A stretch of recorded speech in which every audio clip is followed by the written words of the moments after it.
Oh, she's asleep. She's asleep. Is she okay? She locked the door so we can't get in.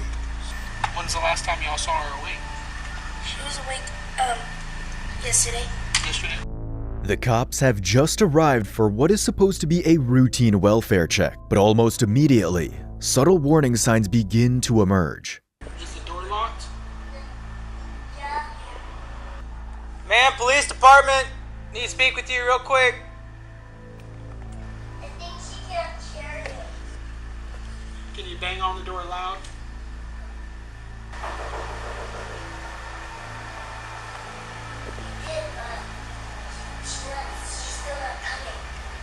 The moment officers move inside, the situation quickly turns far more serious than expected.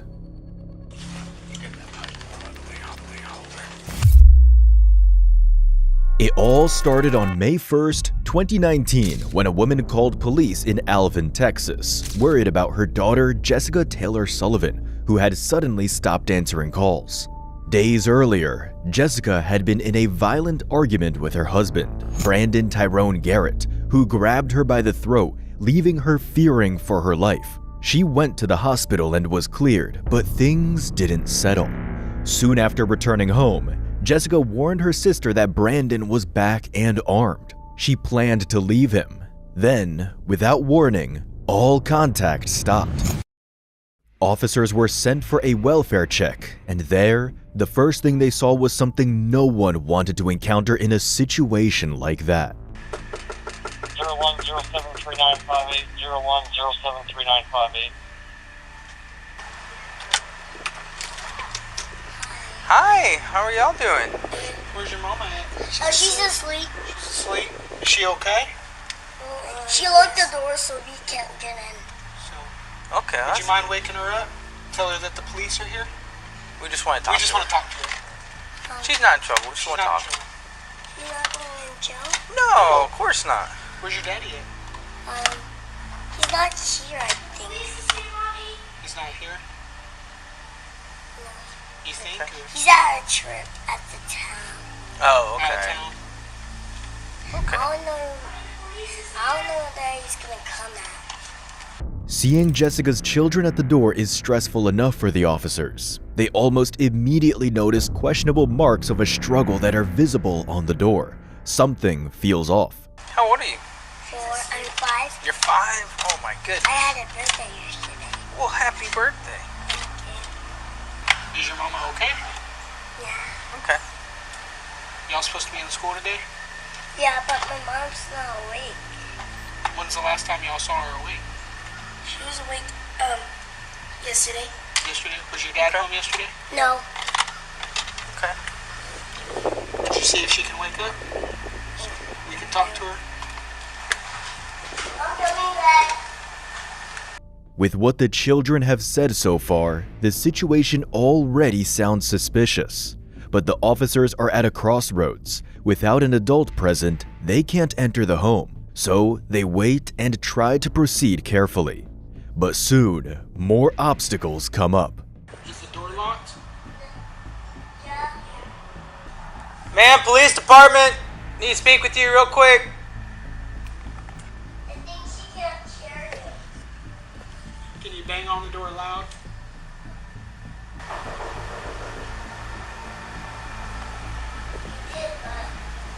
She's still not coming. So the kids answer the door. No, the door's open. The kids answer the door. But the door looked like it Yeah. had been kicked in.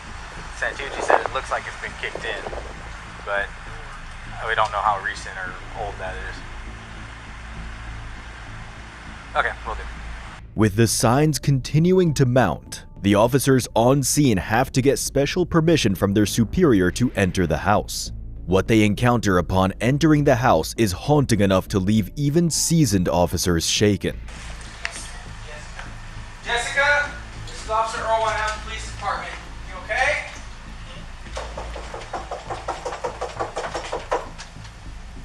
She can't hear you. She's asleep. Well, we're gonna try to wake her up, okay? Make sure you guys are okay. Alright, what you looking for? Y'all want to watch cartoons or something? Dumbbell? Yeah, dumbbell. Yeah, I can watch cartoons or something. Go put it on.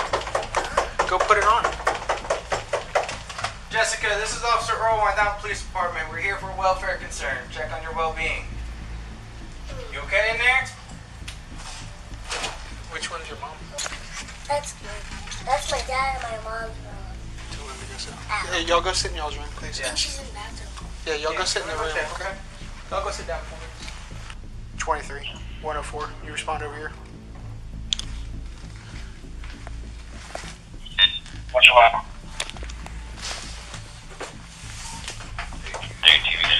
What's going on, CID? Also, the very valuable response just for the kids. Kids what? 104, do we know if it was a male or a female? I can't get to my radio.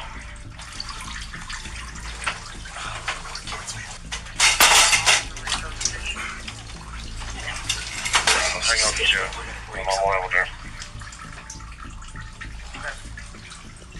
Get that pipe all the way over. I got it. 104, the caller is her mother, and she was on her way. Am I supposed to make contact with her still? Yeah, just stay out there, okay? Wait till she gets in. We'll make sure 32 and 20 knows she's around.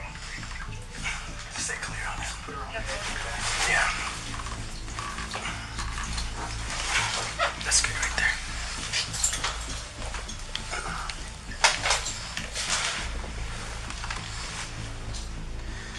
Should I go tell the kids? No. Get that pipe all the way over. 104, the caller is her mother, and she was on her way. Am I supposed to make contact with her? Yeah, just stay out there, okay? Wait till she gets in. We'll make sure 32 and 20 knows she's around. Stay right there. Put her on the edge of the bed.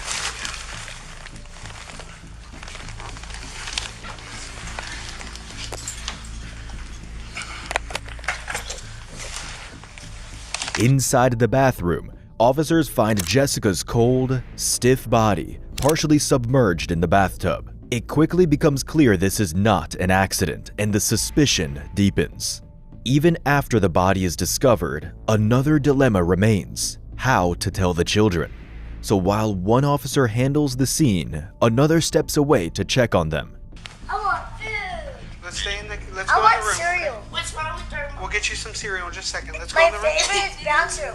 All right, let's go in the room, okay? Challenge. Well, I'm gonna get you some cereal in just a second, okay? Y'all watch some cartoons and we'll. Cartoons over trying to find the movie. Is Mommy gonna wake No, just stay in. Do y'all have like some TV in here y'all can watch? No. Yes, we Our have. movies are in 104, you go base. I'm going to check them. Yeah, pure storage. You have some craftsy tape? Is she gonna wake up? Yes, get some tape. Huh? We're figuring it out right now, sweetie, okay? Well, I know what happened. All I know is that we went to our grandma's house, Uh-huh. and Mommy said that her neck was hurting. That her neck was hurting, and we went to our grandma's house, and she said something was wrong. And she had said that my dad Look at was on this. vacation, and She what? she had said that my dad was on a vacation. And Look, she I'm had- wearing my purse. Okay, sweetie. Look at this. It's not a purse. Hold on 1 second, I'm talking. and then she said something about her neck, and then she went to the hospital. Hola. Because she said, To the hospital? and she said that she was sick, but she's been feeling alright. And yesterday we went and ate lunch, and then today she just went to sleep. And I don't know what's wrong. Alright. You did nothing wrong, okay? Is she laying down on the bathroom or what? She's just laying down right now, okay? We're Where? just trying to get her some help, okay? Where is she laying down at? She's in the bathroom. Why? Maybe she's not feeling well right now, okay? We just need you to just keep your sister, Is she okay? ever gonna is she ever gonna wake up? We're gonna figure that out, okay? Everything. No, we gotta stay in here, okay? Because your grandma's coming to get y'all right now. How do you know? Because I just talked to your grandma on the phone. You know her phone number? Yeah, she's the one that called us, okay? Okay? Your grandma's coming right now. My grandma lives in Clear Lake. Yeah, I know, but she's been on her way for like 10 minutes, so she'll be here any minute, okay? And she said Make that sure your sister's okay. she said that my dad was trying to kill her. Okay. We'll figure it out, okay? How do you know where she lives? No, she called us. Your grandma called us to come check on you guys, and she said she was on her way over here, and that was whenever we first showed up. So we've been here for a while. Is she gonna pick us up? She's coming to make sure y'all are okay, and she's coming to pick y'all up, okay? She said that my From the older child's behavior, it becomes clear she understands where things are heading. Meanwhile, more officers arrive on the scene and begin assessing the area. Ball matches up perfect with this second dead ball.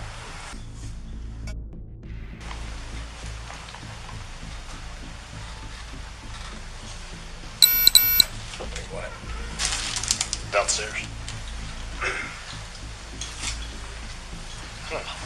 She was face down. Oh, she was in it? Yeah, she was in Okay. it, but the candles were on and stuff, so I had to make sure she wasn't. The little girl told me, the oldest one, the 9-year-old, told me that her grandma, she overheard her grandma saying that she had a neck injury and that she was trying to go to the hospital because her neck was hurting. And when her dad came back in town, her grandma was saying that her dad was trying to kill her. Okay. So, After a thorough search of the house, officers are set on finding who killed Jessica. Without much doubt, her husband, Brandon, is the primary and most obvious suspect. He is brought in for questioning from the mental facility he had checked into, but his reaction catches officers off guard. So you know what the warrant is for. What you're arrested for, so what you're being charged with right now. Yes. Okay. Can you tell me a little bit about that? Do you want to tell me a little bit about that? Yes. I do suffer from manic bipolar depression disorder. Okay. And over time, if I I don't treat it, I black out sometimes. And things happen that I actually don't, it happens out of nowhere, then I'm back to normal. Like, it happens. I'm not excusing it. I accept fault that happened. Officers can't tell if he's setting up a mental illness plea or moving toward a confession, but they soon find out, and it's not what they are hoping for. One thing officers notice right away is that Brandon shows no curiosity or grief over his wife's death, and his focus stays on small details, which raises concern. Furthermore, it doesn't help his case that the coworker he's been relying on has already spoken to the police, and she is not on his side. From this first round of questioning, officers can't get anything useful out of Brandon, but that is about to change. The next day, he is brought in again, and this time, officers come in far more prepared. Your Alexa thing, it works off the Wi-Fi that y'all have with your cable. No, it's the Alexa. That's my. No, I'm not. But I'm just saying, Alexa works off of Wi-Fi, and your phone connected with the Wi-Fi Tuesday night. And the only way your phone could have connected to the Wi-Fi of that apartment is you'd had to have been pretty close to it. Because I have an app on my phone, and what I can do is I can check all the hi. It's called Xfinity Hi-Fi, and that could be possibly why. Because I can look and see what's connected to the Wi-Fi from my Wi-Fi, and I hit that app a few times the night before. It just automatically synced with the Wi-Fi. Oh no, I wasn't there. Officers start with minor pieces of evidence, giving Brandon a chance to come clean on his own, but he skillfully avoids it, and the pressure begins to build.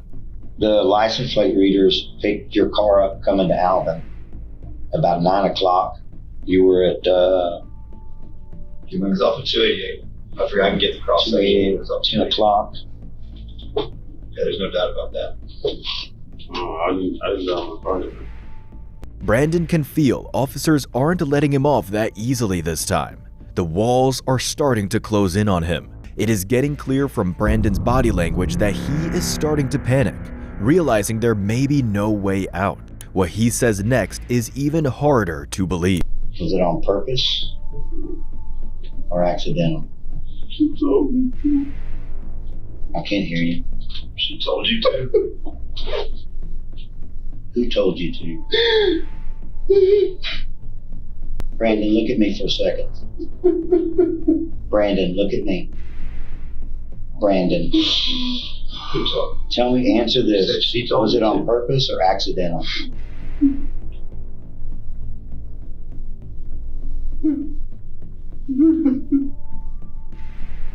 Was it on purpose or accidental? She said she didn't want you anymore? Yeah, she won't want to live anymore. She didn't want to live anymore. She went to it and take care of the girl that she didn't need to live no more. You saying she wanted you to kill her? It's not a family disowned her. You said her family disowned her? She said that's all she had was her family and me. Was it intentional or was it accidental? It was accidental. I didn't. So how did it happen accidentally? The words coming out of Brandon's mouth are outrageous, and it isn't long before officers begin to see through it. Still, he continues, doubling down on his far-fetched account and the web of lies around it. But she just doesn't want to live anymore. And I was like, what do you mean you don't want to live anymore? She walked over, picked my hand up, and walked me to the restroom. And it was already water in the bathtub. And I was like, I'm thinking she would take a bath. She was like, no. You were thinking what? It was water in the bathtub, so I was like thinking, she doesn't take a bath. That was weird. She takes showers. I felt like that was weird already in itself. And I was like, well, what's wrong? And she looked in the mirror, and the look on her face, she was crying. Like, I've never seen her cry so hard and so much when she put my hand on her neck. And she said, I don't want to live anymore. And she started squeezing. And she was saying, She started squeezing what? She started squeezing my hand. Like, at first they were just sitting there like that. And she said, do it. And she said, but that's when she started because I can't live anymore. How long did you squeeze her neck? Not long at all. What would be your guess? Probably not even a minute. So what happened then? Well, she kind of like fainted and fell in the tub. And then what happened? And then I don't have to, like she didn't move. It's like she was already gone. And it wasn't even that long. So then what happened? So I just left the part that she told me to do. I didn't think it was going to happen. I didn't do it long enough for it to happen. I don't think I did. Officers have had enough. It is one thing to allegedly take the life of his own wife, but then to come up with a story like that and say it so confidently in front of them is something else entirely. Their approach shifts, and they take a firmer stance. You let her fall in that tub, you held her head down underwater until she drowned and suffocated, and then you snuck out of the house so the girls wouldn't know you were there. I'm gonna go out on a limb here, and I'm gonna go so far as to say that you are a monster. And I'm gonna tell you why. Because you choked that girl out, shoved her head into that bathtub until she drowned. Then you politely and quietly grabbed your shit and you fled the scene. And then you sit here and cry crocodile tears about doing it. Because she told you to do it. Not only did she tell you to do it, she made you do it. You sit here and crawl, oh, and not a damn tear came out of your face. I said she choked herself. I didn't think she did. You're saying she pressed her hands in, and then she just blacked out. She fainted, and she fell in the tub. But she fell in the tub. You know what was in the bottom of that tub under her head? Blood. Blood. You know why there was blood? Because her face was hitting the bottom of that tub. Yeah. No. That's evidence, dude. I got pictures of that. Dude, don't sit here and tell me she fainted and fell in that bathtub. That's not what happened. And drowned. That's not what happened. Then tell me what happened. Because it ain't what you told me a minute ago. That's what happened. That's not what happened. That's not what happened. Just stop. Just stop. Brandon, you know that's not what happened. And you know you have not convinced us. But I am beyond that at this point. You're a cold-blooded killer. Brandon finally realized his performance isn't going to save him, and there's no way out. And then, at last, he gives a cold, direct confession. And I just got angry at the same time. What happened? Talk us through it. I choked her as I was choking her. My arms with my hand. My arms were probably about like this. And I couldn't tell you how long it was. In my mind, it might have been a minute, but it could have been longer because it was just a cloudy moment. And when her knees buckled, I just turned her around because she dropped, like her body weight just dropped, and I turned her around. Excuse me. And she fell in the tub, face down in the tub. But I didn't bang her head, I didn't do none of that. If the banging happened, it may have been because she hit her face on the tub as she fell in because she was so when he water splash. I'm just making sure I'm getting it correct what you're saying. So when you're choking her, when she went limp, you turned her around. And then when you turned her around, did you just kind of throw her to the tub in anger? No, it wasn't anger. I let her fall because we backed up, like we were standing. Oh, wait, now your story's changing. No. And before, when you said you were here, if you let her fall, she's not going to fall way over there in that tub. So it's changing a little bit here. No. Sure? Yeah. I was standing here. We started here, and when we were backing up towards it like this here. While you're choking her, she's backing up. That's what I was saying. That's why I was trying to tell you. We started here, and we backed up, and we were like, this is this toilet right here, and it's a tub. And when she her knees buckled, like as she falling, I turned her around. Why did you turn her around? But I didn't want her to get, I was still thinking I didn't want her to hit her head on the back, because she would have fell back and forth. Why are you thinking that when you're trying to kill her? Whether she wanted it or whether you wanted it, you're trying to kill her. Would you agree? Yes, sir. Finally, Brandon's trial takes place on June 30th, 2022. He is found guilty of murder and sentenced to life in